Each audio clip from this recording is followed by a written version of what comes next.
আবারও মা হচ্ছেন বিপাশা। বলিউডের অন্যতম তারকা জুটি বিপাশা বসু, করণ সিং গ্রোভারের সংসারে ইতোমধ্যেই দেবী নামের ছোট্ট এক মেয়ে রয়েছে। এবার তার সঙ্গী আনতেই আবারও মা হতে চলেছেন অভিনেত্রী।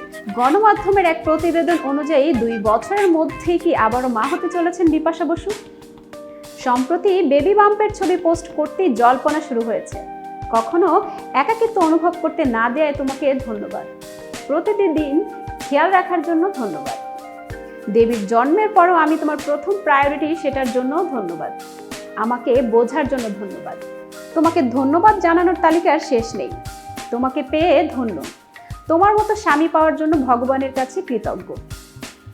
ভূষণ পাটেলের ভূতের সিনেমা অ্যালোনের সেটে একসঙ্গে কাজ করতে গিয়ে সখ্য, বন্ধুত্ব, অতঃপর প্রেমের সম্পর্কে গড়ে উঠলে 2016 সালের 30 এপ্রিল বিবাহ বন্ধনে আবদ্ধ হন তারা।